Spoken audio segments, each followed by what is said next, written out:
ഇന്ന് കമൻറ്റ് ബോക്സിൽ നല്ല വാൾപ്പായിട്ടായിരിക്കും കേട്ടോ. കാരണം ഇന്ന് പുഴുങ്ങിയരച്ചിട്ട് ഒരു സംഭവമാണ് നമ്മൾ ചെയ്യാൻ വേണ്ടി പോകുന്നത്. അപ്പോൾ ഞാൻ കുറച്ച് ദിവസം മുമ്പ് പുഴുങ്ങിയരച്ചും പുട്ട് വിട്ടതിന് എൻ്റെ കർത്താവേ ഇനി പറയാൻ ബാക്കിയൊന്നുമില്ല ആൾക്കാർ.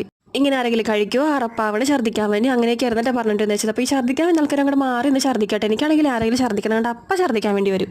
അപ്പോൾ നമുക്ക് കാര്യത്തിലോട്ട് കിടക്കാം. ഇറച്ചി കഴുകി കുക്കറിലോട്ട് ആക്കിയിട്ടുണ്ട്. സവോള, പച്ചമുളക്, ഇഞ്ചി, വെളുത്തുള്ളി ചതച്ചത്, ഗരം മസാലപ്പൊടി, മഞ്ഞൾപ്പൊടി, കുരുമുളക് പൊടി, ഉപ്പും ചേർത്ത് നല്ലതുപോലെ കൈകൊണ്ട് തിരുമിയ ശേഷം ഒരല്പം വെള്ളം ഒഴിച്ച് നമുക്ക് അടുപ്പത്തേക്ക് വേവിക്കാനായിട്ട് വയ്ക്കാം. അപ്പോൾ ഞാൻ വെള്ളം ഒഴിച്ച കാരണം എന്ന് വെച്ചിട്ടുണ്ടെങ്കിൽ ഞാൻ ഇറച്ചി നല്ലതുപോലെ ഊറ്റി അതിൽ വെള്ളം കളഞ്ഞിട്ടുണ്ടായിരുന്നു. അതുകൊണ്ടിട്ടാണ് അല്പം വെള്ളം ചേർത്തത്. ഇനി നമ്മുടെ മെയിൻ താരമായ വെണ്ടയ്ക്ക എടുക്കാം. അപ്പോൾ ഇതുകൊണ്ടിട്ടാണ് ഇന്നത്തെ പണി. വെണ്ടയ്ക്ക നല്ല ഉപ്പ് വെള്ളത്തിലേക്കിട്ട് കഴുകി നല്ല വൃത്തിയാക്കി തുടച്ചെടുത്തിട്ടുണ്ട്. ഇനി അതിൻ്റെ മുന്നു ഭാഗം അങ്ങോട്ട് ചെത്തിക്കളഞ്ഞ ശേഷം നെടുനീളെ ഇങ്ങനെ പുലർന്നെടുക്കുക കേട്ടോ. എന്നിട്ട് പുഴുവൊക്കെ ഉണ്ടോ നോക്കണം. എന്നിട്ട് നമ്മുടെ ബീഫ് വെന്ത് അവസാന വിസിലാകുന്നതിന് മുമ്പ് തീ ഓഫാക്കി കുക്കർ തുറന്ന ശേഷം ഈ വെണ്ടയ്ക്ക അതിൻ്റെ മീതയിലോട്ട് വെച്ച് കൊടുക്കാം. അപ്പോൾ ഈ പുലർന്ന വശം അതിൻ്റെ ഉള്ളിലാക്കി വെച്ച് കൊടുക്കണേ. എന്നിട്ട് മീഡിയം ഫ്ലെയിമിലോട്ട് ഒരൊറ്റ വിസിൽ അപ്പം തന്നെ ആവികളഞ്ഞെടുക്കുകയും വേണം കേട്ടോ. പിന്നെ ഒരു കാര്യം ശ്രദ്ധിക്കണം, നെയ്യുള്ള ഇറച്ചിയായിരിക്കണം കേട്ടോ. പിന്നെ ഇതിൻ്റെ ടേസ്റ്റ് എല്ലാവർക്കും ഇഷ്ടപ്പെടണമെന്നില്ല. പക്ഷേ